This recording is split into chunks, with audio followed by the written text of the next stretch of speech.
Hello, everybody. Hello, AOS fans. Hopefully, you can all see us and hear us, and everything's working and everything's just. Yeah, I think this is one of the first non-cock-up nights for a long time. Yeah, I think I just went the wrong way there, didn't I? Go this way a bit. Yeah, maybe. Well, there we go. There is. I mean, we didn't meet up last week, so it's easy not to cock up when you don't actually meet to chat. So you know. That is very true. We've had a couple of weeks off, haven't we, due to a holiday and Patreon chat. So. Yeah. Anyone who is new here tonight or is watching this later on because they want to get some Kill Team chat and they're wondering what we mean, we do have a Patreon. You can check it out. It's in the description. And once or twice a month we'll have Patreon-only chats instead of chatting on YouTube, which is always quite enjoyable. Thank you, Andrew. Nice jumper. I have worn this one before, though, Andrew. It's not actually a jumper because it's got a zip. The definition, it can't be a jumper. I mean, come on, Andrew. If you're a Patreon fan, I would actually go lower. But, unless you pay more, and then it doesn't. That's at the $5 level. At the $10 level, I keep it my phone on. I mean, what a fetching box you've got just over your left shoulder there, Robin. Here? Yeah. It's slightly out of circle, isn't it? I don't know if I can just. It's a little bit. Yeah, that's a good point. This could all go horribly wrong whenever I try and move. It's all going to come crashing down now. Ooh, Kill Team. It's very big. It is a huge box. It's on some par with Dominion. Not much in it now. What if it just breaks? Just smash a load of stuff in there. Yeah. So there we go. I actually went into my friendly local game store today, and they had a copy. I said, "Look, we've got a copy of this." It was still sealed. It arrived late last night, and I said, "Oh, I've already got one." Screw you. Andrew Myers says you're a bit muffled, so you might want to check that you've got your using your razor. Might not using the right because it's. Robin's just going to check to make sure the default to a different microphone every time I use it. Yeah. Let's have a look. There we go. It's going to be something. Ugh. Wolfman Guest says he still likes seeing Wildlands behind you. I did enjoy playing Wildlands when we played. It's quite a nice, straightforward little game to play. It is a good game. It says it's on the razor. Okay. Try this. Is that better? Is that better? I've changed my microphone. I don't know whether. Mr. Wolf says. Yeah, I don't know. Yeah. I have to see how it goes. Better or worse? Better or worse? About the same. Okay. But there we are. I do like Wildlands, but again, it's one of those games that I don't get to play very often. Like sort of 90% of the games. Really. Yeah. Sounds about right. Sounds familiar. Mr. Morph's out and he's running, listening in with her. We've got 18 of you in tonight. Do give us a shout in the comments. Give us a thumbs up and a wave. And if anybody has any questions about Kill Team, we'll field them tonight. Any questions about the rules, anything specific, anything more, commentary or opinion based. I mean, we are full of opinion. We have, all opinion, no substance. That's one of our taglines, isn't it? That is pretty much it. And also the suboptimal decision making. That is our thing. Suboptimal decision making. Yeah, and I feel like Kill Team is a game where you could make lots of suboptimal decisions. Yes. But not as many as you used to be able to make. I think it is to a degree simpler than the previous iteration. Which, to be honest, left us cold. We barely played the old version, so we can't really compare them that much, except after one game, I'm looking forward to playing a second game.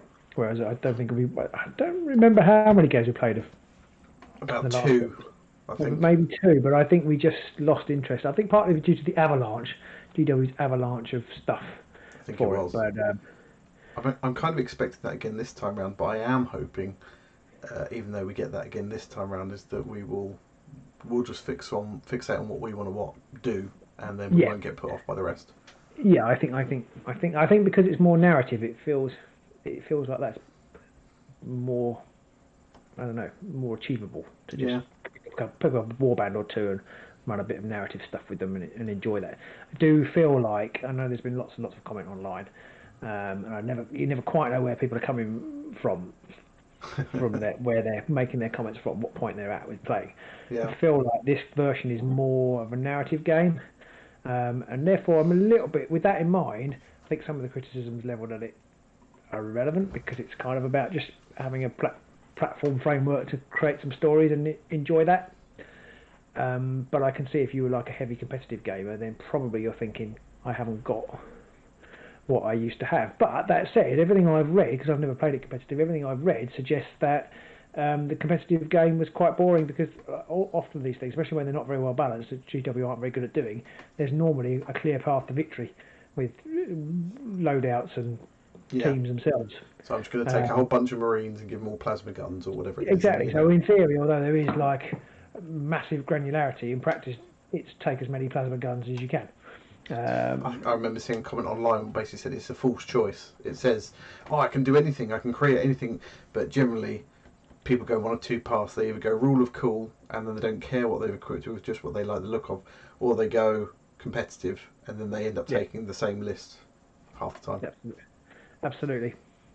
And I guess you'll see a lot of that, and in this, obviously, certain loadouts you'll be limited to certain things because of the way you can build your fire teams. There's going to be a limitation, so you're going to see, like with the Krieg and with the Commandos, you're going to have one of each of those things. I mean, there might be a small variation of which ones you take. It might be that the people have decided over all the medics, no point in taking the medic over the sniper, so everyone always takes the sniper or something. But yeah, we built the medic man, didn't we? Medic man. I am the medic man.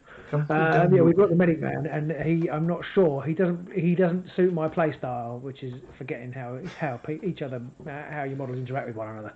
Doesn't suit my play style of forgetting that. But every time I looked at it, it was like, oh, I could have used that a minute ago, but now I can't. And so I feel like probably something that could shoot things better was probably what I should have built. So maybe if I get another Krieg, I might add him. But I was actually thinking I might dig through my models if I've got a guard model, because you don't actually they don't all have to be Krieg. They can be whatever. So you could supplement them with a Imperial Guard model and just say, oh, this is a what do they call them? Veteran. Scions or the veterans. There's a veteran for this game, because they can be, and they're actually quite specific in the lore part of the Octarius book that kill teams are made up of different Imperial Guard members as they get squashed together, as they get decimated. They put the little 10% together to make a new kill team. When that gets decimated, they do it again. I do like the idea of that. You can easily suffer. You don't have to play Death Corps. It's kind of an obvious thing to say, but you don't have to play with Death Corps models, and you can play with mix and match. So if you've got a couple of old school Imperial Guard, I can't even remember what they're called, some of the different factions. The Cadians, or the sort of ones that look like Russians. Or the Praetorians, or all of the whatever you've got, ones, you can just stick them in and just say, oh, this guy's a sniper or a medic or whatever. I like the fact that you can take the Krieg, you can play them as the Krieg, but you could also just play them as Imperial Guard, and you could just say the various models. Like the medic, he doesn't have to be a medic. He could just be a regular guardsman, just happens to have some medic supplies with him at the time. So you can just make a lot of them your generic guard models, and then you can still take your gunner who can have a plasma or flame or whatever it is, and you can go that way with it, which I think is quite cool. Yeah, definitely. I feel like people will probably be more like go the other way, because you get more flavour with you. Yeah. With your Octarius team, you get more flavour. That is true. Which kind of touches on what VJ said. Players who enjoy a wide variety of minis in their squad have been punished because of competitive spam douches. I don't know whether...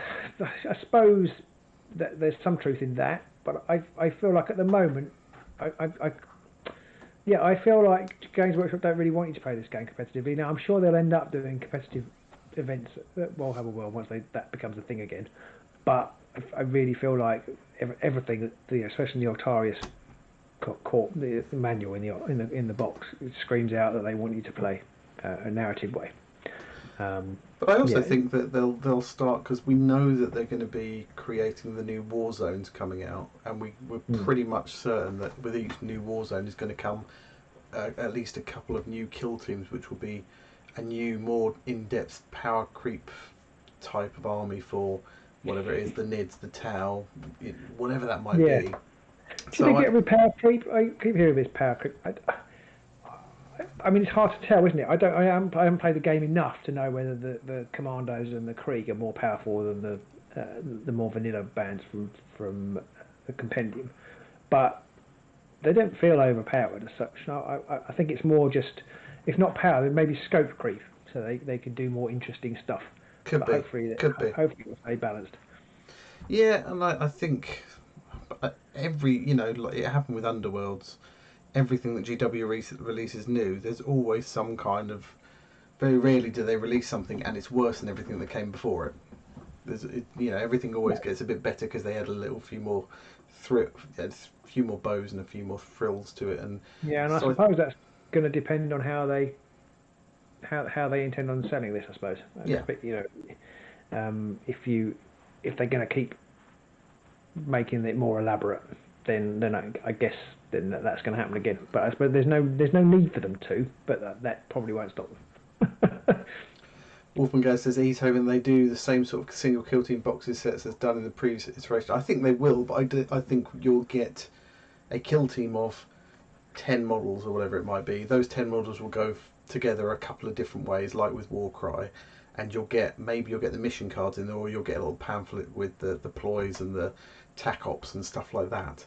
And then you'll play the game that way. You won't get terrain and mission variable stuff. I think you'll get a separate Warzone Vox that might have a board, it might have terrain, it might have some new missions and stuff in there, or maybe even a new narrative campaign that comes with those 2 new kill teams maybe.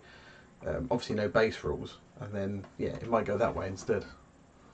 Yeah, it will be a bit frustrating if you have to get some sort of book in order to get the deeper warband stats. I was thinking about that today. You probably will though. I reckon you'll probably have to buy it. When they do the commando models and the Creed models separately, which they're probably going to do in about a month or so's time, or after release, it'd be interesting to see whether you get the stats for them, because that will kind of tell you how it's going to go down the line, isn't it? And I think it will be a shame if you don't, but I have a feeling that you won't. But then they have said that this kill team box isn't around forever, so maybe the octarius book is going to be separate. Maybe that's how they're going to do it. I feel like there's potential there for more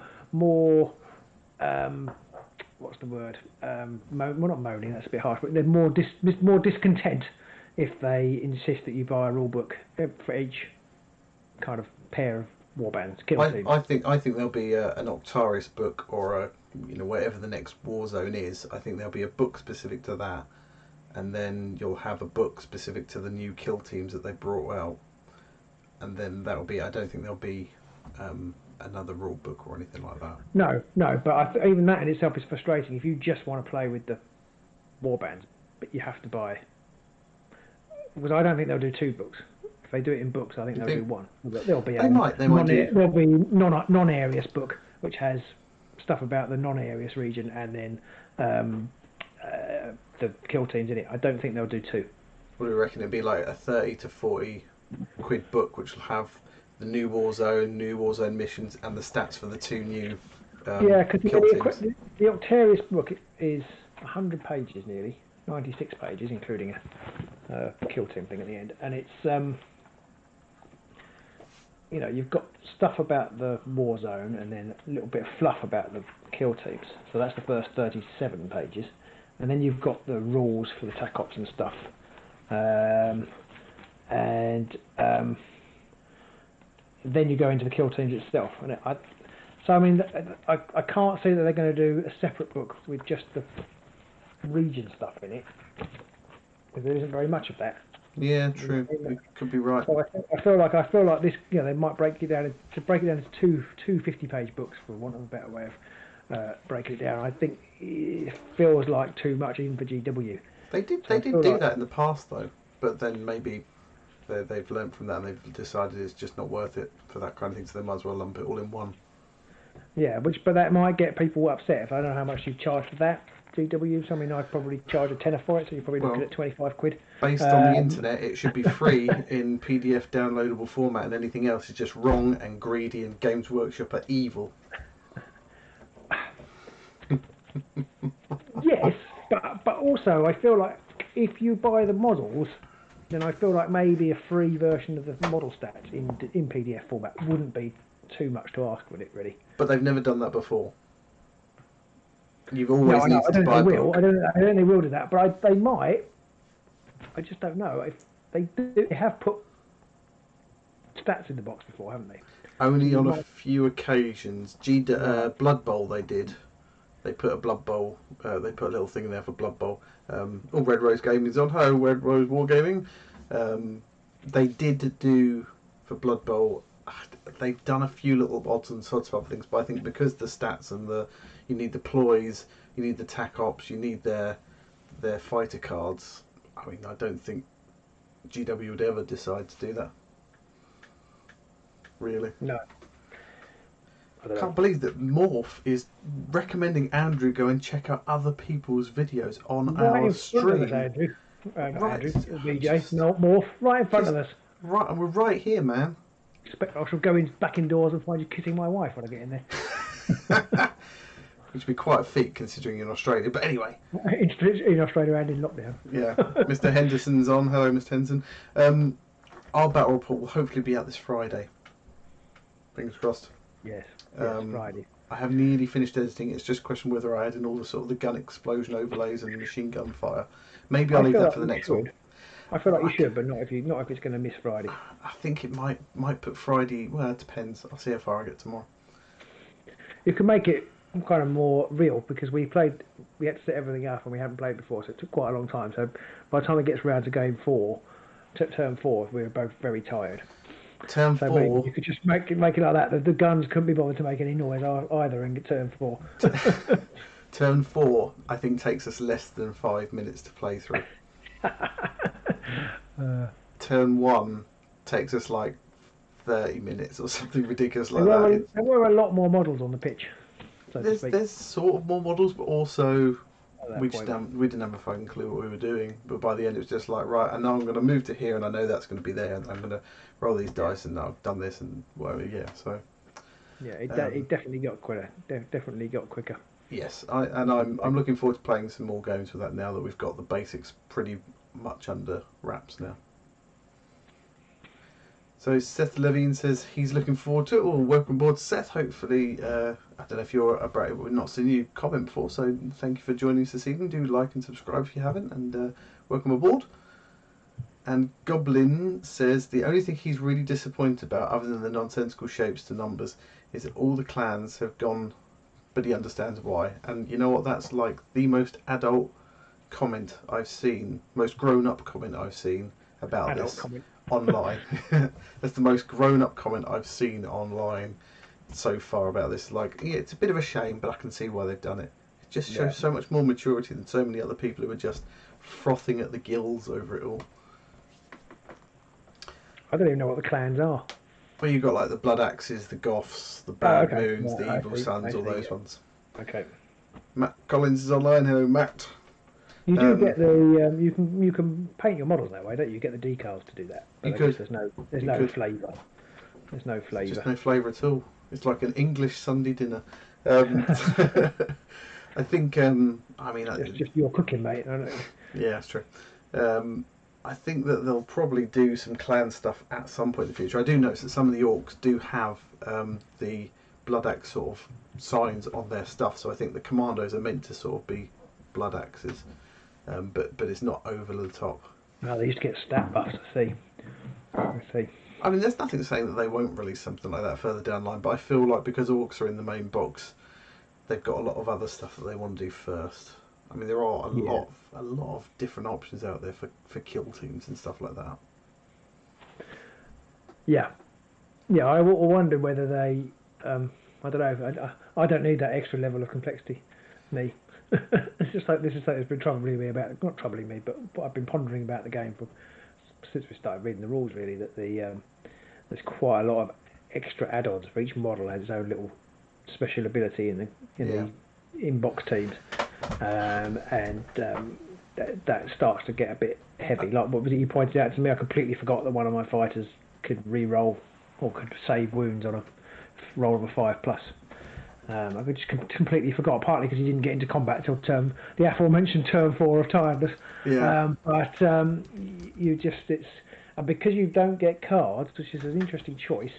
I can see why they've done it, but you don't get cards, and so you have to. We printed them out, but you've got bits of paper all over the place. I suppose you have cards all over the place, but it just makes it that little bit easier to forget, a little bit harder to remember all the different bits and pieces. So those people who are saying, the Compendium kill teams are boring in comparison. I actually feel like when you're first learning to play the game, that might actually be a benefit. Yeah. Yeah, I mean, we're going to be playing a couple more kill team games this week, hopefully, touch wood, and we're going to be using ones from the actual the compendium to play. So it'll be interesting to see how much more work it is to try and remember those things. I think it's going to be a bit easier to play, and I think in some ways I quite like the thought of that. VJ says that he thinks the overwhelming comments of people online about the compendium is it lacks flavour, and I think that's true. But also, Morph says that it's like the index is 40k, and I think that's the way people need to remember this, is that they brought the compendium out as a stopgap for people to have something to be able to play their game with all their stuff. But the Kill Team Octarius box is a Guards versus Orcs game.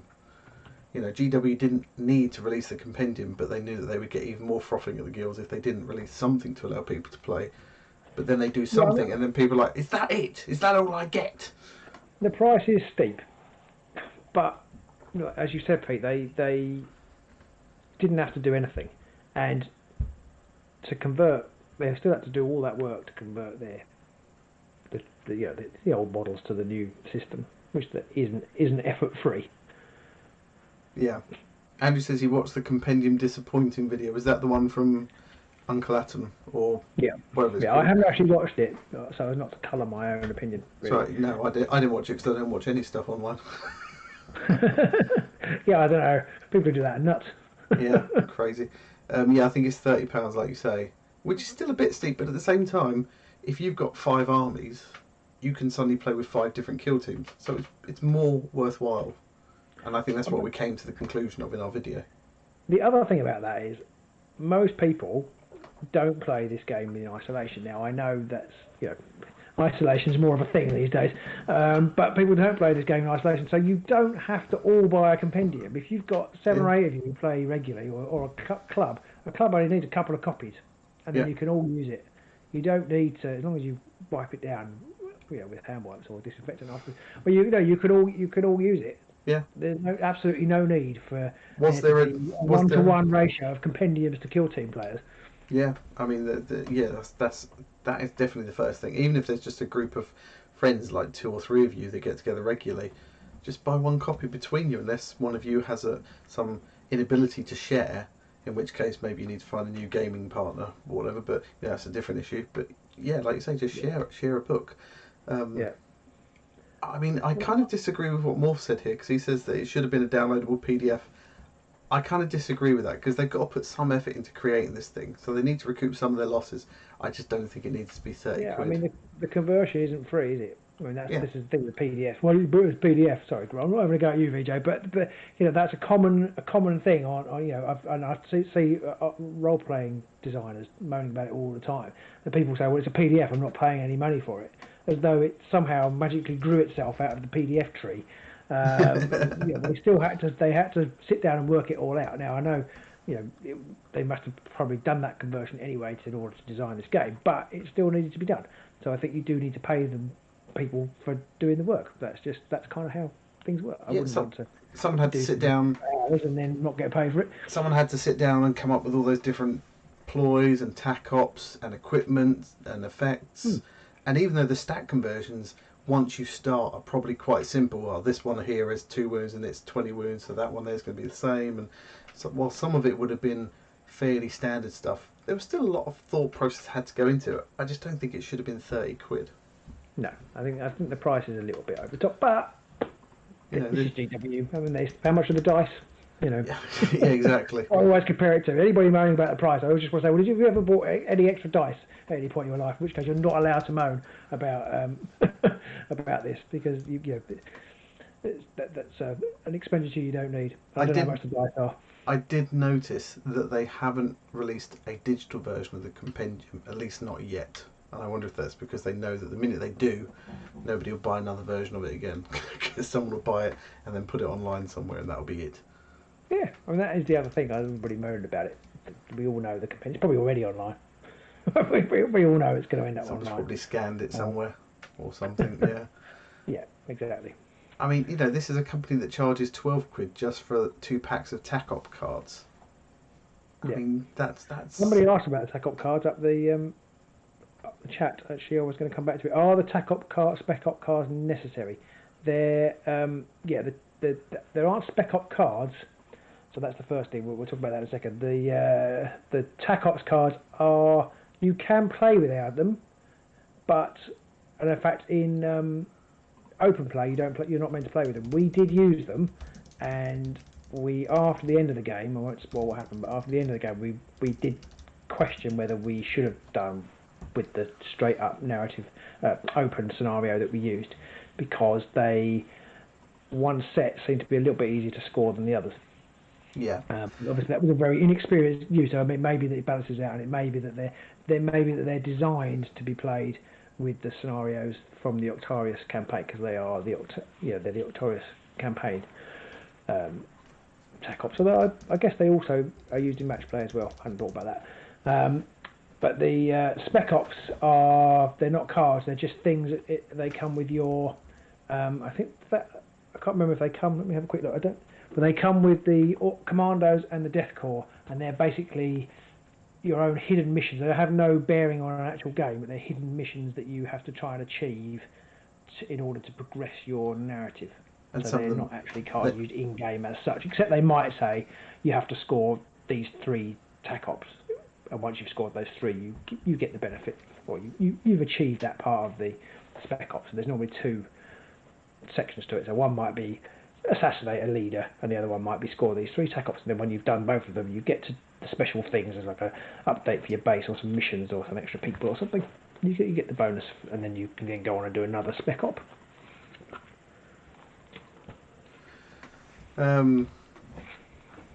Morph says, seems to him that GW have a bit of a mental divide about charging for the sci-fi rules and the fantasy rules are free. I mean, there is a bit of that, but then at the same time... But they're not really. I mean, the core rules are both their main games are free. Well, I guess for 40k they are, but I think he's talking about like you can download the war scrolls for the AOS units and stuff like that. But you don't get any of the special rules for the armies or anything like that. So no, you know, it's just the war scrolls. Yeah, so there are no spec ops in here, so there's no narrative stuff in the compendium. That's all just in the core book. I think there are some standard ones. Let me just have a quick look. I mean, oddly enough, the minute you type kill team into Google, and I've tried this in a incognito mode, so any of my previous searches don't impact it at all, but if I just type kill team compendium, the first thing is like PDF download. So people are already trying to get a download. So yeah, so there are some standard spec ops which I guess are used you can use with the compendium teams, and then the Octarius teams have a few special ones of their own.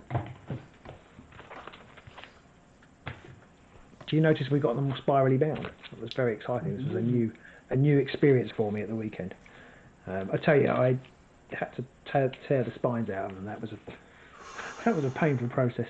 Did that make you feel a little bit sick when that happened? It did, especially the first time, and I learned how to do it better as I went along. I was also thinking, maybe I should do a video how to destroy your kill team. So did you? I thought if I tried to video it, I'd probably completely screw it up. Did you not just get a steel rule and just cut the end off with a knife? I think I would have ended up screwing that up worse. Because you can't get all through it in one go. So I think I just would have done it worse. Well, it's effectively what I did in the end, really, because for the other 2, I kind of bent a little bit, tore some pages out, and then cut out the spine bit, and then just kept doing that. So but the first one, I didn't do that. So it got harder and harder to tear out as it got to the middle. So I did a little learning exercise there. Maybe if I had a big industrial guillotine, that would have been cool. I mean, it wouldn't surprise me. There'll be people out there with the big duplex scanners. They'll have gone home with, they'll have their compendium. They'll slice the spine off. They'll just whack it in there and probably. I mean, the video says it's already out there. I mean, it's GW, you know that. Yeah. And they still charge $30 for it. Well, $40 for it. So That's probably why they do, because they're only going to sell a certain amount. So yeah, and the other thing, the reason it's a little bit disingenuous is I know it is $40, £30, but you can get it for less than that immediately from a second reseller anyway. So 20-something quid from someone else, and like you said before, you don't have to buy one per player. No. So suddenly that 20 odd, 30 odd quid is like maybe £5 to £10 each, and you can all just take the pages that you want, or take it and Yeah. So I think there's probably enough said about that. Really, I think there's a big so. divide. That'll come up again. Yeah, there's a big divide in the community over this. I think. But yeah, well, I think that's all we get. If anyone's got any questions they want to ask about Kill Team, anything specific in the book or the box or anything else, do shout them out in the chat. If you've got any comments or questions about it as well, then do shout those out as well. Otherwise, we're just going to ramble on about stuff about Kill Team that we didn't like and stuff we found about it so far. I am amazed by the number of people who have already expertly worked out which Kill Teams are going to be, the best choices, despite the fact that they've never played a game yet. They've managed to look at those stats and they've gone, oh yes, I don't know all the rules, but I know that they're going to be top tier. I mean, these people must be I saw one fantastic. post today bemoaning how terrible the scouts were because you only got 5 of them, but actually you get 10. so like, yeah. Bad Motivator does ask, is the board double-sided? We could show you, but Robin's put his camera on it. Yeah, the camera's on top of it, but yes, it is. It's very similar to the previous Kill Team board. The pictures are different, but the actual structure and everything is the same. It's pretty standard GW board now, isn't it? It's just standard GW board, really. It's 30 inches by 22 inches. It's got bits on both sides. It folds up nicely. But for some reason, on a previous subtitle. But for some very weird reason, they decided to put like the red desert-y kind of Mars surface background on both sides. Yeah, I have to say it's not the best board. It's a bit boring. It's a bit boring, isn't it? But then maybe if you're going to load it with terrain, it doesn't matter. Yeah, true. Plus, you can get your Warcry ones and your other Kill Team ones and all the other 40k boards and stuff they've released, and you can use those if you want to. Yeah. Thrown Dice has asked, what is match play like? Does it look balanced, or is it as mad as a box of frogs like Warcry was? And then Goblin has asked the question pretty much straight off the bat. But it looks pretty balanced to me. I mean, I don't really play, so I haven't really worked out exactly how balanced it is. But it isn't as random as Warcry, and there aren't crazy. There's no crazy squig or anything like that. So it seems to me to be reasonably balanced that I've looked at. I think they worked out that actually people didn't want all this random setup stuff and random missions and twists. Yeah, there's really stuff. none of that. It feels like a much more not straightforward, but a much more traditional game than Warcry. Yeah. In some aspects, obviously you've got the alternate activation, and frankly that's absolute. I love that. I can't. I think that's one of the best aspects of the game. The whole WeGo system. Yeah. That is one of the nice things about it, and was I think absurd that the previous Kill Team wasn't like that. It was kind of like almost like that, wasn't it? The previous Kill Team. One side moved, then the other side moved, all of theirs, which was weird, and then you went into some kind of alternate combat shooting thing, which was just what is this nonsense? Seth Levine asks, how does the dice rolling feel compared to Underworlds? Well, about the same. Well, very different for us because we've got a completely different tray to roll it in now. Yeah, it's. I don't know.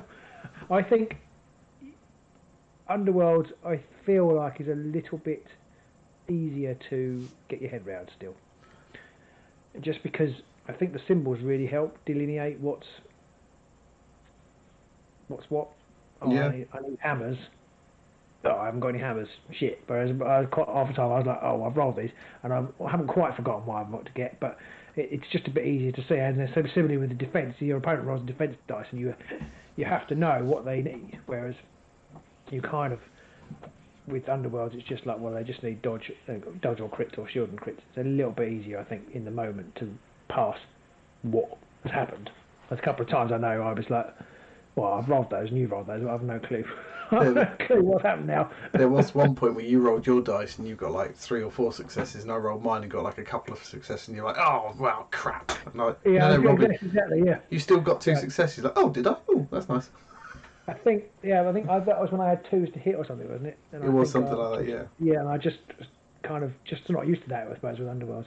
Yeah, there is that. Flamers need 2+ to hit, which is great, really, because it's just like guaranteed. But they don't do masses of damage, so there's that kind of. I do like the fact that you have this sort of opposed roll. So combat is you both roll your dice, and then you can decide whether you're going to attack or parry or whatever. In general, though, it did feel like it was a case where I'm going to charge in, I'm going to roll my dice. Generally, I'm going to do an attack first with a crit and probably just turn you into a paste. Maybe sometimes you might get an attack back in against me and then I'd kill you, or maybe you might parry one of my attacks and then I'd kill you. So it didn't seem bogged down, at least. It was fast, and shooting again was fairly fast. It was like, oh, roll mine, I've got 3 successes, you roll yours, you've got 2 successes, so they cancel out and you take 2 damage or whatever. It was definitely quick. I feel like combat probably needs a little bit more practice. It just didn't quite, like you say, it wasn't quite a cut and thrust that I thought it might be. It was more or less, well, okay, you're dead, and you can choose to do one damage to me before you die. Well, not 1 damage, but one weapon attack. Yeah. Get before you die. But it means it's fast, but it doesn't feel quite so. I kind of was hoping it might be a bit more tactical, and like, oh, I'm going to make a decision, what am I going to do? But actually, there's pretty much always one obviously optimum thing to do, so you just do that. Yeah, especially if you roll like a whole load of hits and your opponent rolls nothing, it's just like it's over. I mean, quite interesting is, he was excited for the opposed dice roll, but after watching a few battle reports, he found the wound parry choice to drag things out. I didn't find that, really. I found it was just most cases you roll, I roll. What have you got? What have I got? Okay, well, you're dead, or you're dead, and I take 2 wounds, and it was just, you could work it out. Very similar to Underworlds, really. It was. It's a little bit faster than that. It's a little bit slower than Underworlds. It is. But because you have the problem that crits and Underworlds generally do the same, but in this they do different things, so you have to check what that is. Yeah, and also in Underworlds, when you make an attack, it's just you hitting your opponent. There's no I go, you go thing. Whereas in Kill Team, it is the whole melee sort of situation with both parties attacking. So it's and you have to remember the 2 normal things can knock out 1 crit roll as well, which you don't have in Underworld. Well, that's only in shooting rather than in close combat, but but there is more going on, and that frustrates me slightly, because I mean, they must have had a reason for doing it that way, but there isn't any reason. It doesn't feel like there's any reason to make that different, except now you have to remember that it is different. I quite like the fact that it means that there is some chance that if you've only got a few defense and your opponent does roll a crit, which might do something very nasty, it might do mortal wounds or things like that, you can still stop it if you can roll enough defenses. You're not just praying for a crit, but I don't think overall it makes too much of a difference, but yeah. Yeah, I mean, VJ, I can't really comment on our game. I mean, there were times when people didn't die in close combat, but most of the time the death core died. Yeah. So it wasn't an issue. I mean, maybe if you're playing Space Marines and they've got a lot more wounds, maybe it starts to become more of a decision making process, because obviously we've only played 1 game. Yeah. But it still felt fairly intuitive. And if you kind of, I don't know, I can't really at the moment think of a reason in most circumstances where you wouldn't just do damage. I can see how it might drag out a little bit if you've got just rubbish guardsmen versus random standard orc boy, and they're doing like 2-3 damage and they've only got 3 attacks each. It might take a round for them punching each other in the face, especially if you get some bad dice before somebody drops dead. But I guess, I mean, you can have that in things like Underworlds or 40k as well. If the dice don't like you, it's going to take longer. The fact that if both parties are involved in the fight, you get effectively 2 rounds of combat as one side attacks, and when the other person activates, you get another round of attacks. That tends to speed things up some.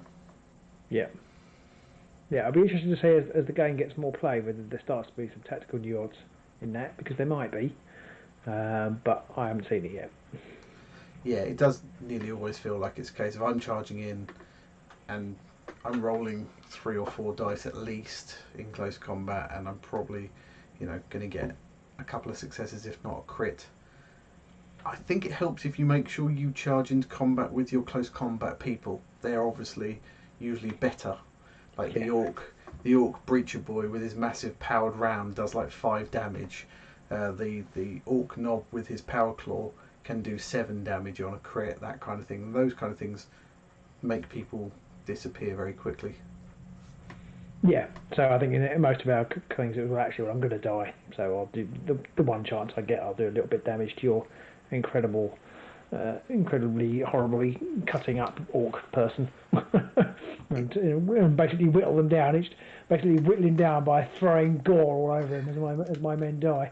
So eventually he couldn't see what he was doing and stabbed himself in the face. It definitely does. It definitely does feel like whoever charges has the upside, which kind of should be the case, right? That's the kind of thing where whoever does charge into combat and has the close combat specific stuff should. And there's always. Sorry. Go on. After you. Well, I was going to say, what is interesting though is that once you've done that and you've killed the person who you sliced up, you're then engaged. Is it engaged? And right in the middle of things normally. So if because of the alternate activation system, your opponent can then just spend the rest of the turn taking a nice easy pot shot at you. Yeah. Which is that's quite a. So you have to consider when you're going to charge. Which I quite like the sort of toing and froing of it. That was good. And you really have to think about whether you're going to be concealed or engaged more than we did, certainly initially. Yes. So I don't know, for those who don't know, you have to choose. You can choose your fighter whether they're concealed or engaged, and if they're concealed, they can't shoot or attack, but they're harder to shoot. I think in the game we played, the defender had to be completely concealed, but you could choose, I think. I think so. Although I think I concealed everyone because I hadn't considered some of the impacts of being concealed, and I think even by the end of the first round, I had a few people where I was like, "Crap, I could shoot at you, but I can't now because I'm all concealed, so I can't actually do that." So. And what's interesting nuance in the game is that because you decide that at the beginning of the game, or it's determined by the scenario at the beginning of the game, and it won't change because you don't. It doesn't. We thought it would change at the beginning of turn 2. You would choose, but you don't. You don't choose again until you activate the fighter again. Yeah. So after the first activation, so you do your first go, and then the fighter that you activate 10th on turn 2 will stay like that for the entirety of turn 2, which is to 1 and 2. It's an interesting thing to think about, I think. Your men are concealed for quite a long time if you don't do anything with them, if you start with them concealed, which is okay because if you want to do something you can engage them, but it does mean your opponent can't shoot them, so it makes that conceal engage decision, I think, more complicated than it might otherwise be. It can do, but I mean there is still a thing that if you run out into the middle of nowhere, even if you're concealed, if you've got no cover and you're visible, you're still going to get shot to pieces. Oh yeah. So but what I mean is you might think actually. I think if I don't know, it doesn't matter. So we do have some questions here. Wolfman Gaz says no consolidation anymore. Was there any kind of post-combat consolidation? If you wiped your opponent out, you were just left standing there going. I think so. I guess if you do it first turn, if you somehow happen to be in combat with them when the turn begins, you can move afterwards. Yes. Because you by activation points, but I think without exception in our game, the first thing was to move into combat, pretty much. Charge in, smash them to pieces, and then get shot to pieces by the people standing there going, "You killed Frank!" Yeah. Somebody, Goblin did mention that Orcs versus Veteran Guards is a bit different to Guards versus Nids or Tau and stuff. And I do think that it'll be interesting to see how a shooty army versus a shooty army works. You have lots of people taking cover and taking pot shots, and how a close combat army versus another one where people have to decide whether they want to charge or counter charge and all that kind of thing set up. Yes, I think so. I think that will take me certainly a long time to work out how to play the different kill teams best, because it's not something we really do in Underworlds. It's not a thing, is it? And we've kind of played that almost exclusively for 4 years now. So I think I found it in Necromunda, knowing the decisions to make with my fighters I normally make the wrong ones because I don't really know what I'm doing. And I think that's going to take me a while to get used to in this. Yeah, definitely. Now we did get asked another question from Roderick Pommier saying, how are we on understanding cover? I think whilst the way they've written the cover rules in the book will absolutely sound like fecking nonsense, I think once you actually play a game, it's actually pretty straightforward stuff. Yeah. Now you've edited the video more or less now, haven't you? Yeah. Did we get it right? I think so. I'm pretty certain. It didn't actually come up very much because it's like if you're in cover and you're I can't remember what it's called when you're hidden. Concealed. When you're concealed and you're in cover, you can't be shot. So there's no problem there at all. Unless you're above them, yeah. Yeah, unless you're above, and if you're shooting from a higher platform down, then the person doesn't count as being concealed, they're just engaged. So again, that's nice and easy. The only problem I think is really when you come to how close you are to because there's three ways. You can either be visible or not. You can then be obstructed? Obscured or in cover. And obscured only applies when you have those really big pieces of terrain with like a hole in them. And you don't get that in the Orc terrain at all. That doesn't even happen. So there weren't actually that many instances where we weren't sure once we had a quick look through the rule book. I don't think. Yeah, I think it's one of those things that I think you could easily end up doing it wrong and play Possibly. And not notice until somebody said, "Oh, that's not how you meant to do it." But there's like 3 or 4 main rules. It's like if you're within circle 2 inches, you can't be in cover. Well, that's easy. If you're both very close to a piece of scenery, you're both basically shooting each other over a table. Yeah. Of course, maybe you're going to be in cover. And that mostly worked out, didn't it? So it's kind of like, well, it would be obscure because if they were far back, but most of the time, because you want to be able to shoot people, you're right up against the wall so that you can shoot at somebody. Exactly. So I think it kind of did make sense.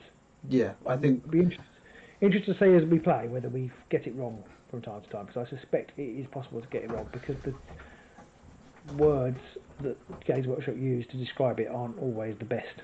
I'm sure it'll be a surprise to none of you. Yeah, exactly. I think the biggest confusions are the fact that other fighters can provide you with cover, so that you could theoretically string a load of people in a conga line away from a piece of terrain, so that you're still getting cover, and the person you're shooting at doesn't. That can be a bit wonky, but I think if you start, I don't think we're ever going to be in that situation. Can you do that? You can, yeah.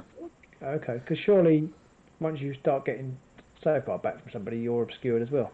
Yes, but if you conga line them, so you have a load of people forming this little line, all just slightly behind each other and staggered backwards, in that situation you're still going to be in cover because the other person in front of you provides you cover and stuff like that. That BS to me. I'm not sure that's true. I don't know. Have you seen that happen? I'm not sure that's true because if you can see any part of their base, they don't count as. There's something to do with the base size. So if they're not, unless they're directly behind each other, you'll be able to see a bit of the base. They'll be in cover, so they'll get cover. You'll still be able to shoot them. They won't be obscured. They'll be in cover, so you can still get a cover save from other people being around because models block line of sight. Right. Okay. I'd have to look into that. I think in the game that we played, it would just be just as easy just to shoot the first person, then shoot the second person, then shoot the third person. So I'm not sure it will make much difference. I'm not sure it's a legitimate tactic, really. Rock bodyguard, somebody said. One thing you could do is you could, for example, you could have a plague, a death guard marine surrounded with a group of poxwalkers. So shooting at the plague guard, he's going to be in cover because he's got this little sort of swarm of poxwalkers walking in front of him. So that would be one thing. However, if you were then, if the person was up on a higher platform and shooting down at then it wouldn't count. Yeah, it's somebody. Michael says you're correct. I wasn't really denying it. I suppose I feel like we wouldn't do it because it's no, exactly. But I mean, I suppose to a degree it does make us speak about drop bodyguards and then your suggestion about poxwalkers. It does kind of make sense. I mean, that is sort of how fighting happened. The serfs did cover over the the leaders and stop you from killing them. So I suppose it's not that unrealistic. Now, one thing that was commented further up that I wanted to come back to because I feel like it's a longer question or debate versus some of the other questions we get asked. Do keep posting them if you've got anything, by the way. was by Spezia Poet, who said, Underworld's the better, deeper game. Kill Team, model customization is better. I don't know if Underworlds is the better, deeper game in some ways versus Kill Team. I disagree. Mm. I disagree. Why do you not think it? I mean, better is a very hard thing to actually define. So I'd get rid of the better. Deeper. I was looking at deeper. Deeper. I mean, maybe in some ways it has a little bit more to it, but I don't think Underworlds is a particularly deep game. I think there's a little bit of tactic and some shenanigans in there with certain cards and certain gameplay styles, but I don't think that you would get much different from something like Kill Team. I think once you start knowing the tactics of Kill Team and the different special abilities and things that some of the fighters get, I think that you could be just as sneaky in that in some ways. Yeah, possibly. I feel like the specialist things, and it might be partly because I forget to use them, but I feel like the specialist things are a little bit window dressing, and I don't think they actually add very much at the end of the day, because it doesn't matter that you've got an extra whatever skill. If you get a power claw to the face, it doesn't really make much difference. But I think that positioning in Underworlds and kind of deck loadout and things is I feel like going to be more significant than in Kill Team. But I'm not very good at Kill Team, so that might be why I think that. I think one of the things that I prefer in Kill Team definitely over Underworlds is the fact that there's no deck building. Deck building is one of the best and worst aspects to me of the whole game, because to deck build, to be able to fully utilise the deck building aspect, you've got to buy a load of warbands you might not necessarily want just to get a couple of cards. You also then need to spend a goodly amount of time building that deck, or else you're just getting up with a handful of crap, which I'm very familiar with. So, and you need to spend, that's a large amount of time you've got to sit there doing stuff that's really dull, for me anyway. It's like I'm going to sit here and put this deck together and then just look at it and try and work out, is this a good deck, isn't it a good deck? It's like sometimes some of the best games I've had have been when we've taken decks, or at least I've taken decks from people online and I've just played that. And I've not had to think about it so much. I have to say the best games I've had are when I've built a deck and it's worked really nicely. I mean, I've never had that, so I don't know what it's like. Okay. I mean, I quite enjoyed deck building up to a point, but it gets tiring doing it every week, and there's so many warbands now to pick.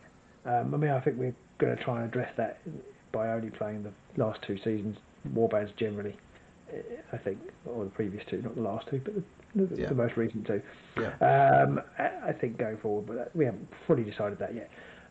Goblin's made an interesting comment about the complexity. I've been thinking a lot about complexity. There's going to be a video about complexity coming soon, I'm sure, because I've been thinking a lot about complexity of games.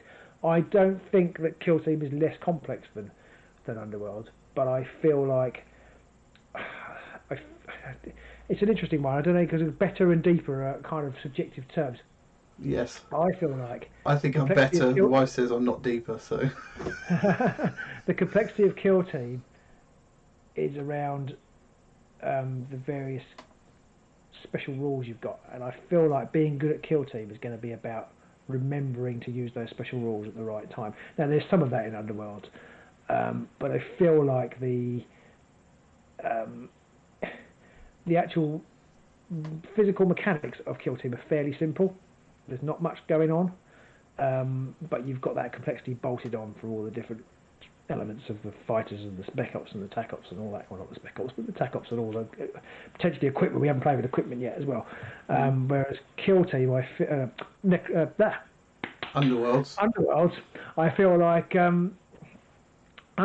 like you've actually got I think you would have a tactically interesting game, even if you didn't have the cards. I think. So that's I feel like it's more like chess, which I think kind of chess I almost see as the ultimate kind of tactical battle. It's a very dull game, chess. But I think it's not if you're good at it. Possibly. So it's not a great spectator sport. No, definitely not. So yeah, I kind of feel like I actually hurt my face quite a lot there. I kind of feel like things like placement and movement are going to be just as important in Kill Team though. Especially, you can start to deny your opponents.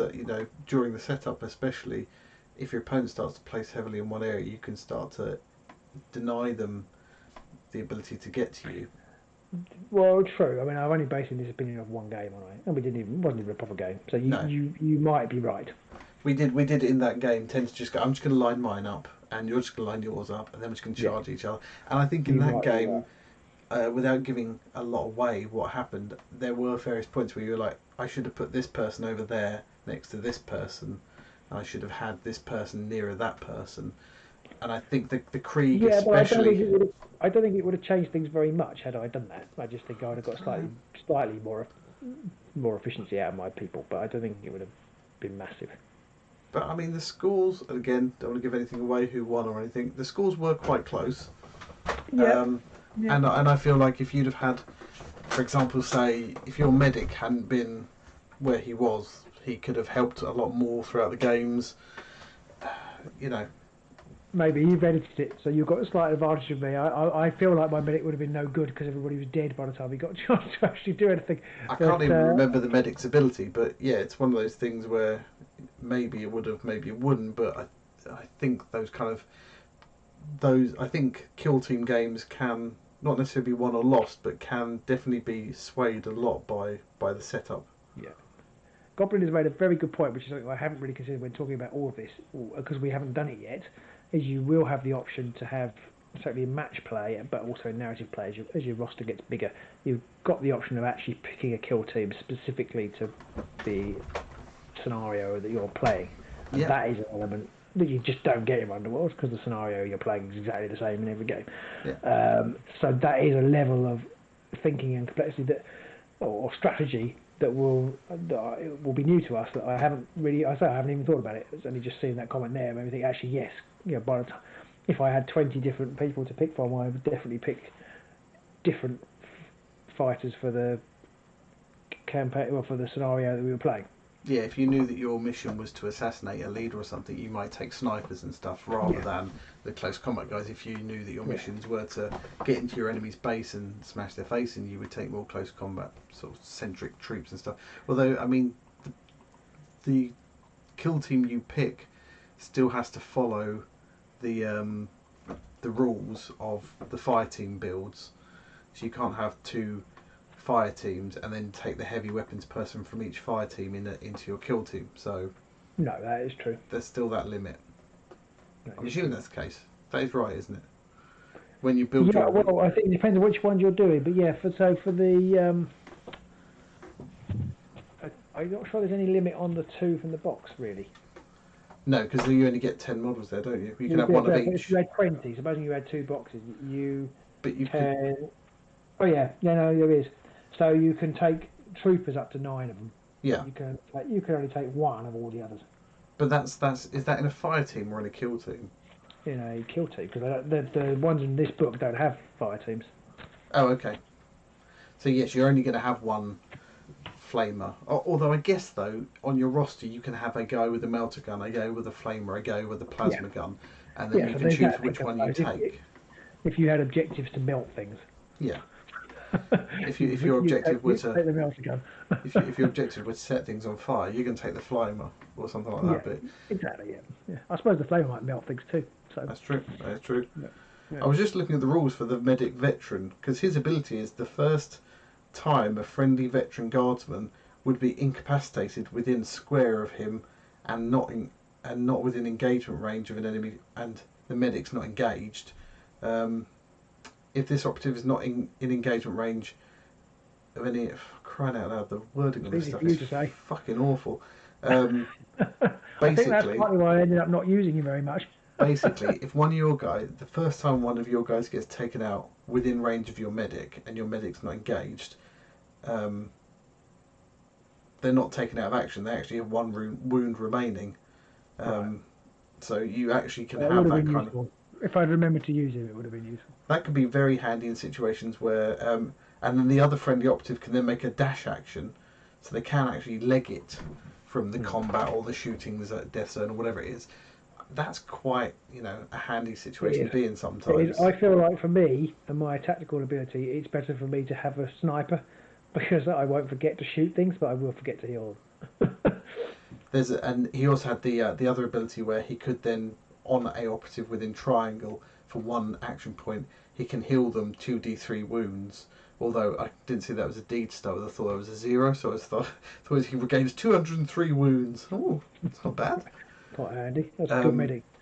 So again, that could be big. That could be big. And the other one isn't something that uses action points. It's just when someone is going to get taken out, you can stop them dying, and then they can leg it away, and then possibly your medic can heal them.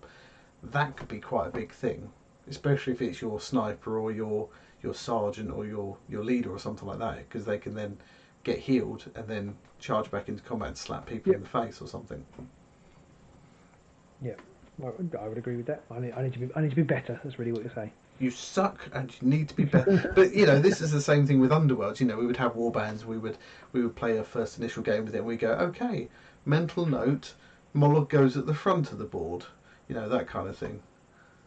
Those things. Put Moloch at the back. Yeah.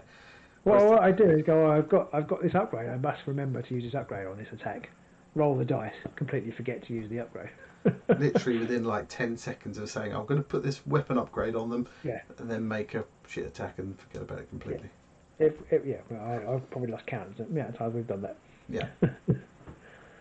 So I feel like the Guard, the Krieg especially, I feel they've got more interdependent special abilities. I mean, we learned about the one with the leader and the Vox, the comms guy, which we were lucky enough that they were in the right place, so that worked all right. But then you had like the spotter.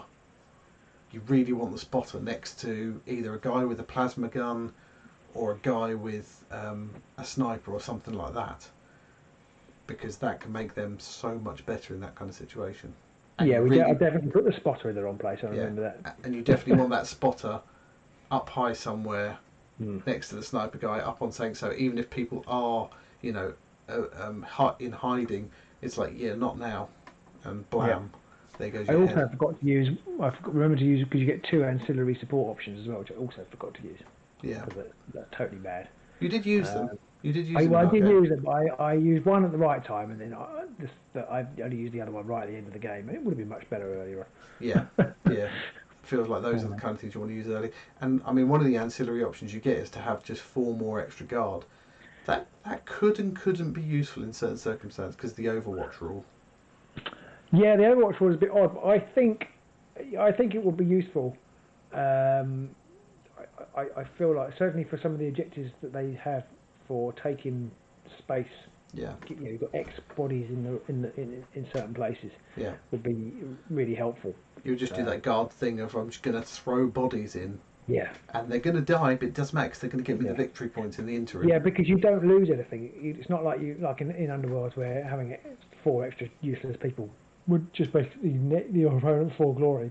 Yeah. You don't really, unless you might have objectives for killing people, you don't really lose anything by having more men on the pitch that die, because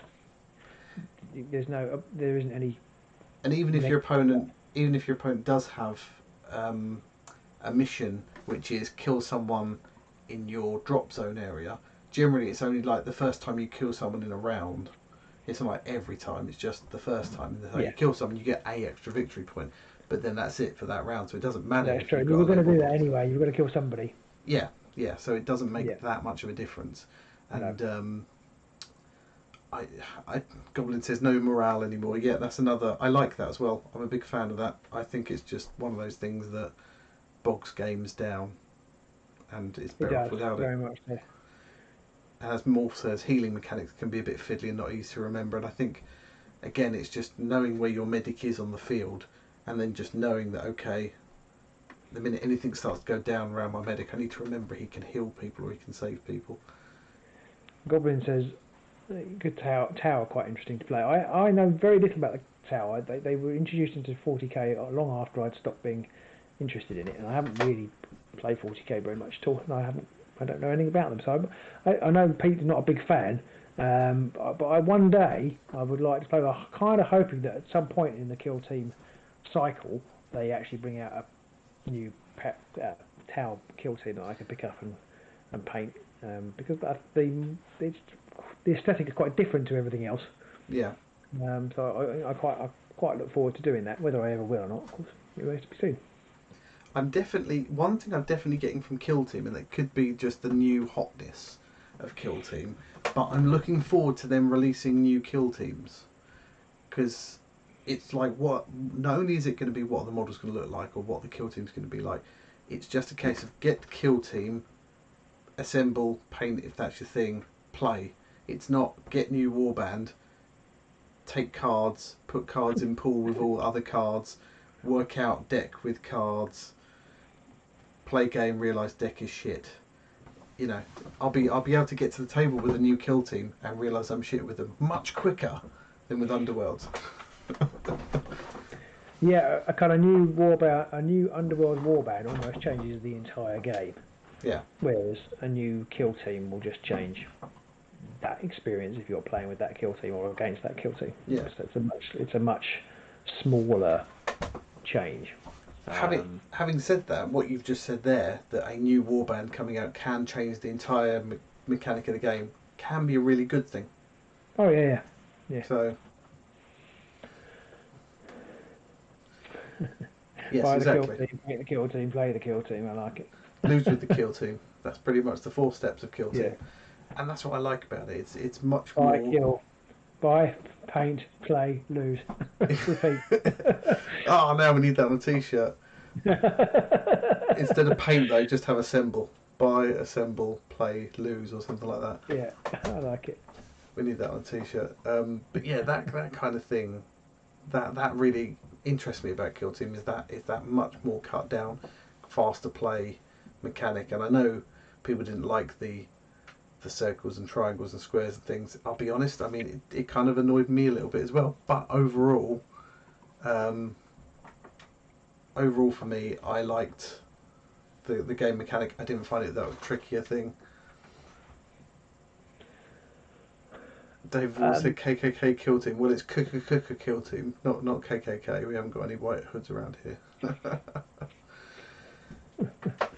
I was quite surprised actually after I posted it up. I thought, oh, we didn't get banned by YouTube or something like that. Well, that comment had to be what's the word? I've forgotten you put that. I was thinking I wasn't quite sure what David's comment meant, and I was wondering, well, should I moderate that? I don't know. I've forgotten you put that. So carefully. So I think some people aren't happy with the new Kill Team. That's fair to say. There's a lot of people not happy with the new Kill Team. And to those people, I think it's just a case of just keep playing the Kill Team you've got then. You know, GW want to create a new game with a new direction and a new style of play, and that's what they've done. And if you don't like it, you don't have to buy that. You don't have to play that. You can look at the rules and say, I don't like the look of that, I'm not going to bother. I'm just going to I might buy the models because I like them, because the models are fantastic. But you know what, I'm just going to keep playing the old version. That's easy. Yeah, but that is always an option, obviously. But I kind of feel like that's quite hard to do unless you've got a hardcore group of people and they want to play that version of it. You know, it's quite hard to just go along to a club and say, oh, I'm playing X version of the Kill Team. Well, that's not the one we're playing anymore. And it's a bit like, I suppose it's not quite the same, but it's similar to rocking up at a venue and not having any idea of what the restricted list is. So though, yes, you can, people say, oh, you don't have to have the new cards, you can play with any, your cards are always valid. And that statement is true, but it's also false because you can't just turn up and rock up with Ready for Action and Great Concussion or whatever, because people will be like, well, sorry, they're not valid anymore. That is true. So I feel a little bit that yes, you can play, and if you've got a group of people who want to do it, then go for it. But if you're playing in a club where you're picking up games with different people each week, then it might be trickier to do that, and you might get the new models for the stuff, but depending on what models they are, you can't use them the rules may not exist for them from the old game. That is true, but like you pointed out with the restricted lists and stuff, if you want to be able to go to a venue and just rock up and play a pickup game with somebody, you have to abide by the restricted list. You have to abide by, the rolling out of seasons and stuff like that. So the people who built their unstoppable. That's what I was saying. That was my point. Yeah. So and that's the same with Kill Team. They've released a new version of Kill Team. If you don't like it and all your mates don't like it, and judging by the way people post this stuff online, them and all of their mates and their mates' grandmothers aren't going to play this. It's like, cool, you've got loads of people who want to play the previous version. That's great. But actually, I don't think that part of the statement is true. I think that's really what I'm saying. I don't think they have got loads of mates who won't play it, and I think that judging because people gravitate towards the new stuff anyway. So even they might say, "Oh, I'm not going to buy it," half of them will, and once half of them are playing the new stuff, that's it. That's your club night stuff if you want to play the old version. I think. True, that is true. And judging by the way some of them comment online, I'd be surprised if any of them have any friends, let alone not the ones playing this game. But going in on the I throw in on. I would also agree that why 6 inches isn't a hexagon, but is just mad. But I have to say, I really found it so much better how little measuring there is and how easy it is to measure with the measuring gauge. Although the symbols are screwed, it doesn't matter too much. Am I implying the loudest voices in the internet are full of shit? They're your words, not mine. We couldn't possibly comment. Yeah, I think whilst the rules for the shapes versus distances and stuff were a bit mad, actually overall you don't do very much measuring, and after a very short period of time you know what you need. You know that your pistols and your flames and stuff use the 6-inch ruler thing, so you don't even need to refer to, is that hexagon, is it a pentagon, whatever it is. Like, I know it's this ruler, there we go, I'm going to measure it. And then most other things, like you have to be within triangle, but you know that's an inch, so you don't even bother measuring that. If the scale is so much smaller for the measuring, it's very easy to know whether you're in range or not, because you're not, and you've got none of this long range, short range bollocks where weapon stats change. Yeah.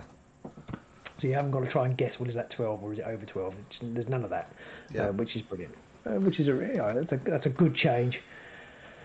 Same with things like to hit modifiers and stuff like that. It's not like if you're in cover it's -1, if you've got this it's +1, where it's just you either get an automatic success or an automatic whatever. It's just, I don't need to roll 3 save dice, I just roll 2 and I've already got a success here because I'm in cover. I was talking to the owner of the game store today, and she was saying that she got fed up with playing Kill Team because of the just sheer number of dice rolls to do nothing.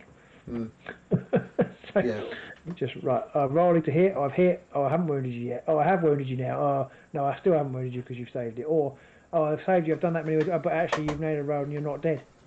Or there was the what? Or there was the, you could roll a hit, you could roll a wound, you might wound, they can roll to save, they can fail the save. You roll to do that injury kill thing and you could fail that, so you could roll 4 dice and nothing has happened.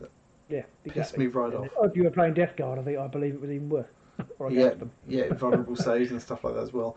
It just got, and for each of those dice rolls you had to go, okay, I'm a 4+, but I'm at long range, so I'm a 5+, and you're in cover, so that's a 6+, but I've done this thing, so it's a 5+ again.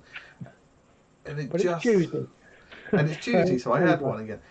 That just got on my tits so much. And then Warcry did it originally, and whilst we didn't really get into Warcry, I loved the whole aspect of, I've got 4 dice, I'm going to roll those dice, I've done 7 wounds, you lose 7 wounds, done. Yeah, the combat system in Warcry is good, and this kind of is essentially the same, not quite. Slightly tweaked. But Warcry, almost a mix of Warcry and Underworlds. Dave Henson says he's got to go, he sounds good, but he's not 100% sold on Kill Team yet. You know what? You don't. That's a good thing. You don't have to be, but I'm enjoying it. Should be a battle rep out on Friday, so you can see what you think. And we're recording at least one more this Thursday, so there'll be more coming. Yeah. Yeah. Anonymous Jeff says, hello, Anonymous Jeff. He says, hello. Does it feel closer to Warcry or Necromunda or neither? So, do you want to answer that one, Robin? How do you feel? I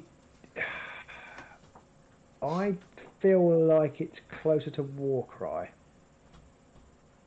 but it's not really like if you held a gun to my head and said which one does it most feel like, I'd say Warcry. You say pull the trigger. I'd probably take your neither option. I would think it would probably be it is its own thing, and I will never do it because I don't have time, and I'm always having ideas. I would love to convert the Necromunda gangs to this system because I think it would play really nicely. I would love to just. I don't think I don't think I have time in my life to play both. I agree. I would love to have a Necromunda version that worked like Kill Team instead. I love Kill Team. I love the aesthetic of Kill Team, but there's a lot more measuring again, and then there's rolling to hit and rolling. Sorry, Necromunda. Sorry, Necromunda. Yeah. I love the aesthetic of Necromunda and the setting and the gangs, but it is a whole thing again of having about a choice of 20 different actions that you can do, and then measuring and rolling to hit and rolling to wound and rolling to save, and some guns have special rules, and does that mean you do this or do you do that? Yeah, I'd love to see a parallel rule set. I mean, I don't think GW should get rid of Necromunda or anything like that, because that's got its following, and it's built that following even more in the last year or so with the releases and stuff. But I would love to see some parallel rules for it, so you could use the gangs and build a table which worked for Kill Team and Necromunda. That'd be my dream. That'd be my dream. Never going to happen. It would be perfect, wouldn't it? This week, my job is to spray the scenery or paint some of the scenery. I haven't even got it as far as spraying it yet. I put a little bit of wash on the top of this. You can't really even see on there, but I put a little bit of Agrax wash on that, and that's literally all I've done on the scenery front. Wow, that's amazing. God, fuck all. More than I've done. Mr. Morph says that he was hoping something more closer to Warcry. I mean, I don't think it's far off of Warcry. It's missing that aspect of those doubles and triples and special rules thing, which I kind of miss a little bit. But I mean, otherwise, it doesn't feel that far away. It's got rid of the random element of Warcry, which I liked. Well, sorry, I like the fact they got rid of that random element of Warcry. Right. I prefer that it's a bit easier for setup and stuff like that. So, yeah, I think it is quite close to Warcry. It's taken the better aspects of Warcry, I feel. It's added a little bit of 40k flavour to it. I feel like it's a better game than Warcry, but we never really got into Warcry, so maybe that's... what would be interesting to know was would I have liked Warcry more if they kept it as the 8 warbands from the Baron Spire or whatever it was called, because I really liked that. It made it feel special. But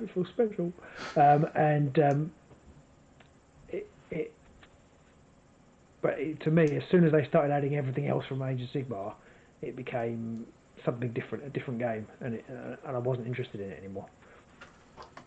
And this, I know obviously they've kind of done that here, but I feel like it's just a little bit different, and I feel like I can just play, if I want to, I know it's going to change, but I can just play the Octarius warband, and I'm playing Kill Team Octarius, and I can enjoy that. Whereas with Warcry, I felt like I was playing this great game, and this kind of, we're all trying to get to I can't remember what it was, but get chosen or be noticed by the whatever he's called, the Ever Chosen, chosen or whatever it is, and but suddenly there were Stormcaster turtles knocking around, digging up treasure or whatever.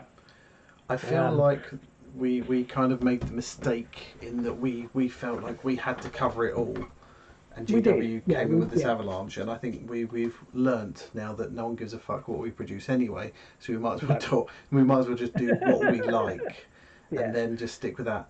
I do feel like the one aspect of Warcry that would have constantly pissed me off is the constant random setup and mission, because you did find sometimes in that situation you'd lost from the start, and you didn't. I feel like we had a game like that.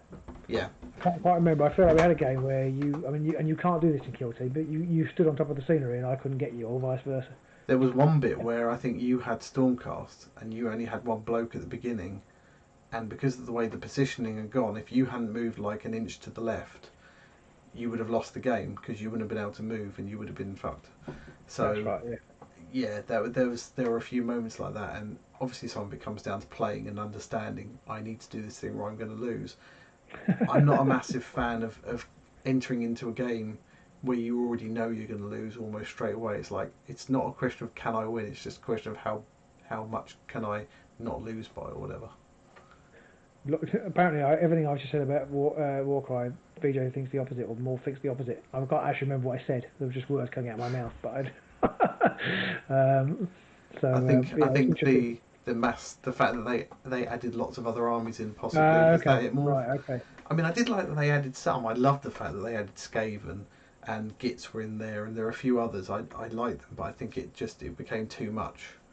It was just like I mean, Jeff agrees with me. Always knew you were my favourite patron, Jeff. You know, when it became pick the best units out of your massive collection, they lost interest, and that was it. And I think the situation was made worse by the fact I didn't have a massive collection, but I felt like in order to be relevant, we needed to play with these factions. Yeah. But I just really enjoyed the kind of different feel of it. It wasn't Warhammer, it wasn't Age of Sigmar. It was something of its own. Yeah. It had alternate activation. And then it wasn't anymore. Other than Underworlds, it had the full alternate activation thing, which was exactly like, that was the first time they'd done that. They completely redid the whole combat system, so it was just a case of roll some dice and that's how much damage you've done. I liked that. I quite like that, and I did quite like the special moves. Yeah, and I loved that whole roll the 6 dice at the start, and depending on how many singles you got, determined who had initiative, and then you had the doubles and the triples and all that kind of stuff to give you your special abilities. I really like that aspect too. And I like the decisions that forced you into. There were a few times like, well, I really want that one, but I also really want that one, but I can't have both, and which one do I want most? I did like, even though I don't like making a decision, I did like that aspect. Yeah, and that then drove your tactics. You're like, well, I've got this special ability, so now I know I can do this thing where I can teleport someone across the board, or I can raise somebody back from the dead or whatever, so I know I can do this other thing now. I just wasn't a fan of the whole where you deploy is going to be completely random, and what the mission is going to be completely random, and what the terrain special effects is going to be completely random. I didn't like that bit. I would have preferred to have, like Kill Team has a bit more of a structured, here's your missions. I think it would be more structured scenarios. They're not called scenarios, but they have more structured campaign maps and things. Yeah. And this was their first attempt as well of doing it was not their first attempt, but Warcry also had that whole solo campaign setting, which Kill Team has as well, so you can play someone and you both advance along your own campaigns and you get some benefits at some point. Yeah, I definitely feel like they've learnt from that for Kill Team. The narrative campaign just seems a little bit better for Kill Team than it did for Warcry. Whether that turns out to be true or not, I don't know.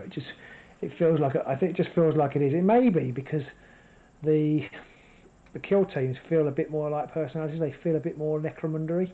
They feel like you might actually have a relationship, for want of a better way of putting it, with the models and build up a love of them. Whereas because of the way they were done with cards, they were a bit generic. You've got like these two or three, and they're all represented by this one card. These 2 or 3, wherever they were, and it just felt a bit. It didn't have the same connection, I think. Yeah, you had this card, and the person had a move and a wound and an attack stat, but there was nothing else about them really. Yeah. So I didn't really care about the narrative aspect of the Warband, but I can feel myself probably caring more about my medic guy, getting some experience points to make him better, and that kind of thing, and the relationship between the spotter and the sniper. What is that? What makes them work together? One of them's blind, and the other feel like there's some stories to be told, and I never felt like that with Warcry. One of them's blind, and one of them's deaf.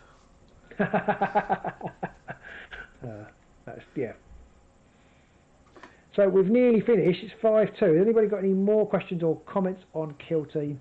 Just for us to wrap things up with. Thank you very much for joining us. We've got slightly more than usual. So thank you to everyone joining us, and if you haven't, do like and subscribe and ring the bell and all that good stuff, because we are hoping to try and pull more people into our little circle of content and production and get some feedback on that one. So Goblin says he's taking his 4 grots even if it's a stupid idea. I love the idea that the other Orc team can have some grots in there, and I'm very tempted to go and buy one of the little boxes that has the runt herd and the grots, just because I think the models are ace. The grunt was good fun to play against. Henry's come up with another. Henry always comes up with blinding comments. He does. By narrowing down Kill 2's 21 team creation process, GW has pushed the game's emphasis from list building into in-game tactics and determining the winner. I hope that's true. My in-game tactics are awful so far, but I feel like that's true, and I feel like that I definitely. I don't know about. I feel like it's an age thing, but I haven't got time to do lots of list building research and tinkering and all that kind of stuff. I need to just basically. I'd much rather have a game where there was minimal decision making outside of the game and maximal decision making inside the game, I think. And that's kind of the problem you have I have a little bit with Underworlds, is that there is that whole deck building aspect which is very list buildy, and I'm rapidly not caring so much about that. Saying that, I have just got through the elimination route.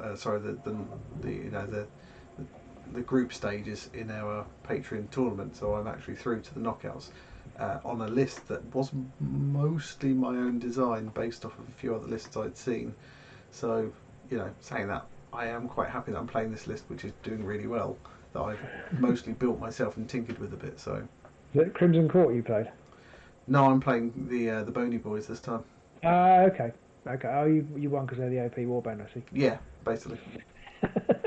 I didn't even take part this month, so I have to say, VJ's funny enough was saying to you, but were you over Underworlds? I'm not I haven't thrown away Underworlds for the new hotness, but I feel quite flat about Underworlds at the moment. I'm hoping when season 5 comes out, I feel more energised, but I don't really want to play it at the moment. Yeah, I'm kind of the same. It's like, I think lockdown has done that, and maybe because Kill Team hasn't had to suffer through lockdown, maybe that's it. Yeah, I think you're right. But then also Kill Team can be quite a narrative thing, whereas Underworlds is mostly just competitive, and when it's all lockdown, you can still play narrative games between you and a mate much easier than you can play competitive tournaments and stuff like that. So that is true. Yeah, I think. And that is, as you say, I did want to say, and we've only got like 2 minutes left now, I feel like a lot of the naysayers about this game are forgetting that you can still make your own stuff up for it amongst your group of friends. So you could, I don't think converting the units that are missing into the rules wouldn't be that much would be that hard, because there's a lot of similarity between the things they have done, and there's only a few extra things. So I think it would be relatively easy to do with a group of friends, and as long as you get agreement or whatever, to change what you want. And I feel like that's there for you, and I feel like as a group of players, an international group of players, we've kind of forgotten that's how these games start off. I saw a hilarious tangential comment. I saw a hilarious comment from Neil Gaiman. Somebody said that they're doing this second series of Good Omens. And somebody commented, because obviously there's only one book. Somebody commented, so they're literally going to. So they're just going to make it up, are they? And his comment was, that's literally how the first one was done. I think he was even more sarcastic, because he said something like, "Funnily enough, that's how we did the first one." Exactly. So it's like, all these games are just made up, so you can just go and make up stuff yourself. I know you can't do that if you're ultra competitive, because you can't just make up a competitive list, but. That used to be, I think, maybe it's because I was younger, but that used to be the fun of the games. Talked about that before, but it used to be the fun of the games, actually making stuff up, changing the rules, bringing your own narrative things in, doing all that stuff, and not having to worry about having every single thing codified by some omniscient Games Workshop god. Yeah. So Goblin is going to try and convince his friends to allow him to run a full grot team. Exactly. So that's the sort of thing. That's the beauty of these type of games are for.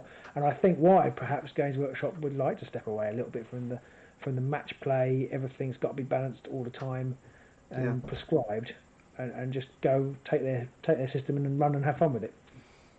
And the other good thing about it is you could take sort of like almost like a full grot team. You could just make them guardsmen. You could just take the guardsman thing and just use goblin models and make a whole red army of goblin sort of things and do it that way.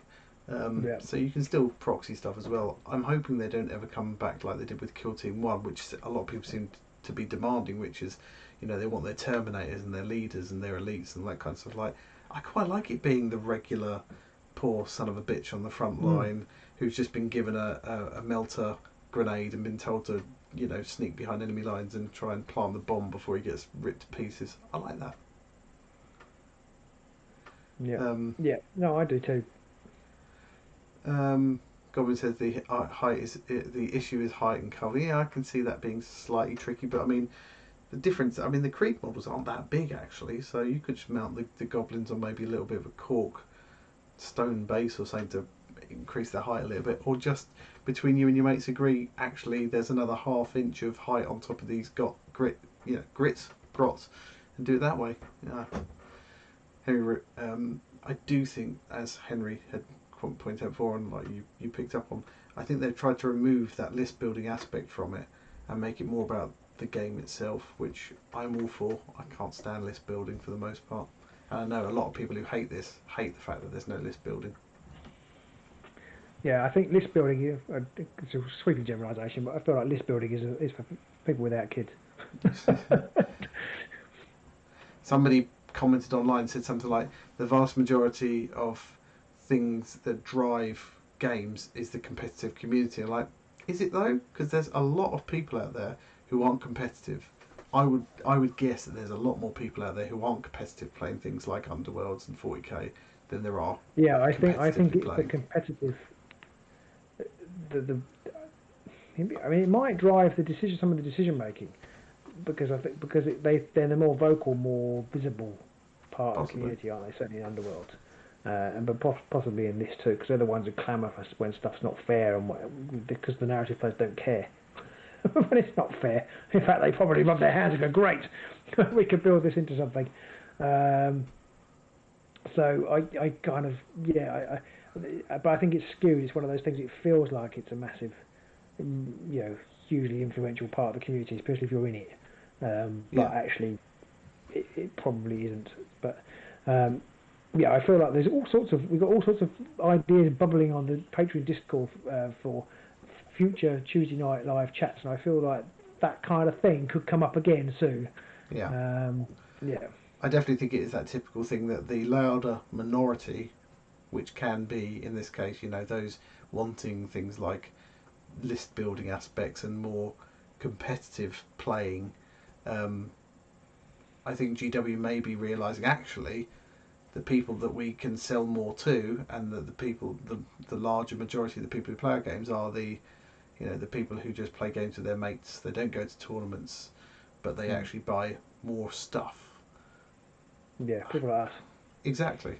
So I do feel like that. I feel like, it's all about widening your demographic, isn't it? I guess GW's demographic is sort of roughly teenager up to sort of 25. It's probably their bigger player base, maybe a little bit bigger.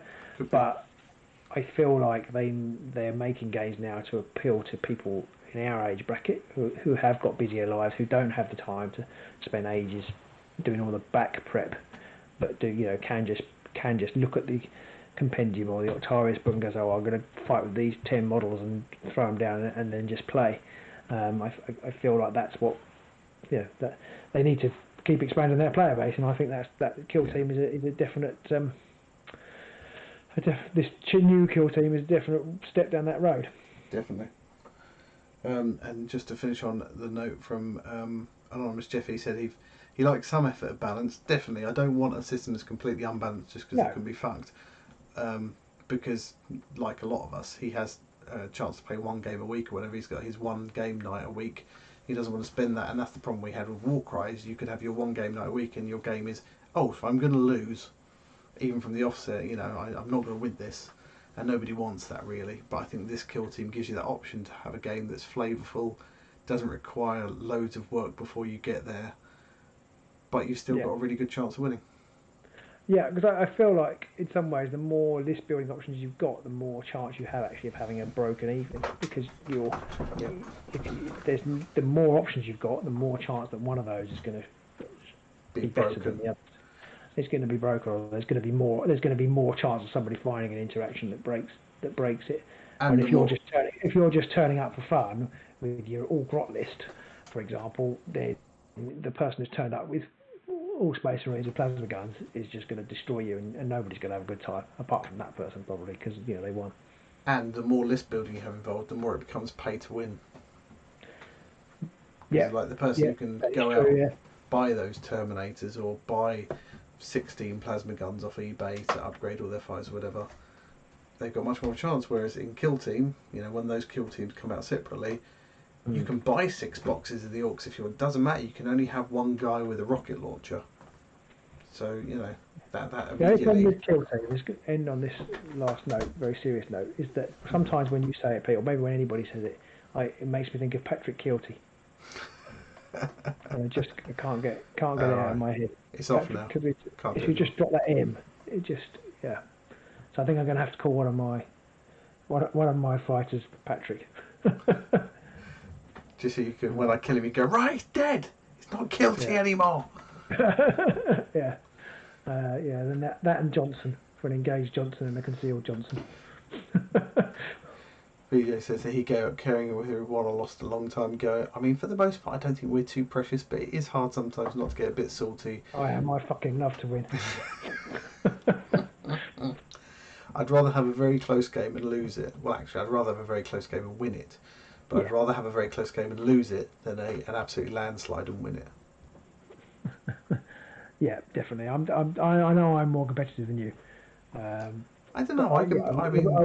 I would much rather have a close game than a crushing win.